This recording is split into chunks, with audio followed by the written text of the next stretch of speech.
We talk about the system and whether the system is broken. I don't want to sound like I'm disagreeable, but the point I want to make is the system works exactly how they want it to work. And do not miss that point, that this is exactly the turnout they want. The same in society, like it works the way they want it to be. That's why there hasn't been an answer for homelessness since the 80s, right? Like that, or before that, right? Preceding my life. But the truth of the matter is, we need to acknowledge that it works the way they want it to work. And if we keep saying that it's broken, we're acknowledging that somehow they think that it doesn't work. But really, they're sitting back going, yay, right? Like they're winning, right?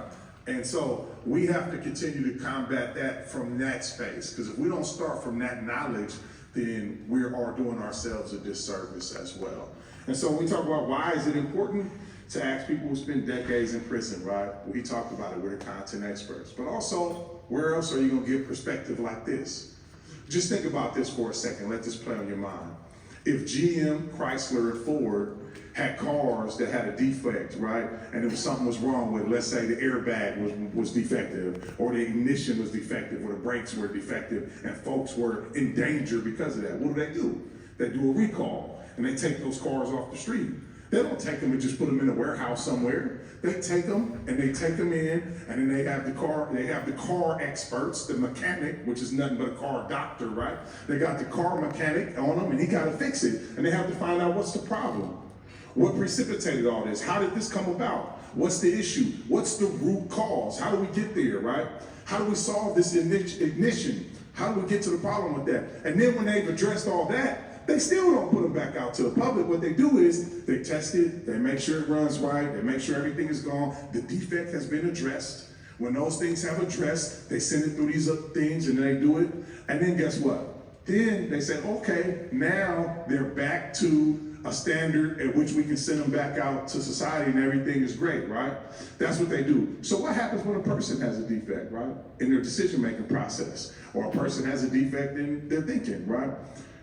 They lock us up, they throw us away, and they recall, right? It's a recall, right? And they banish us far away to places like Column Bay, who you don't even know where that's at, somewhere in the middle of Forks and Port Angeles and Clallam County, somewhere that most folks ain't never even heard of, where they send you to Walla Walla, where you don't even know where the heck you at, and your folks can't get there, right? Because it's banishment.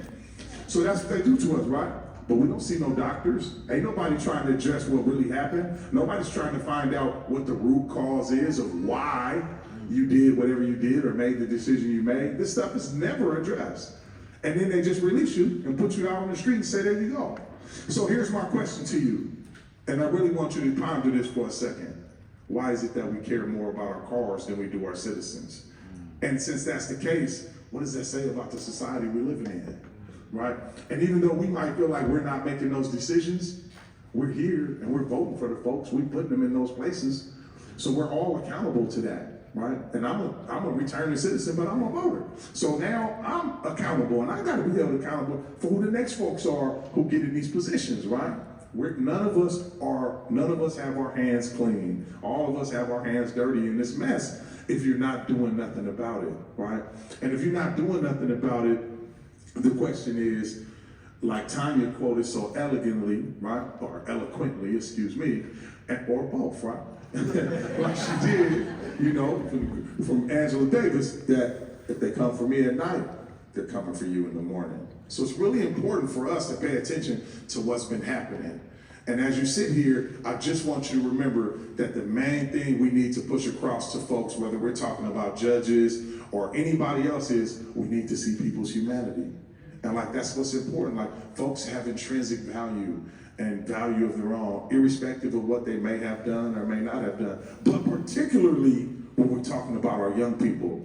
So most people hear about young people and we talk about what happens in the brain development before you turn 25 years old, and we talk about the prefrontal cortex and things like that. Some of that stuff goes over folks' head, and some people take offense to it, and they say, well, you're 25, you know the difference between right and wrong. But we're not talking about whether you know the difference between right or wrong. We're talking about your decision-making process being flawed. And when you're a young person, you're under 25, I promise you, you're gonna do things and be amenable to do things that later on you're not gonna even think about doing. It's not even gonna be a question.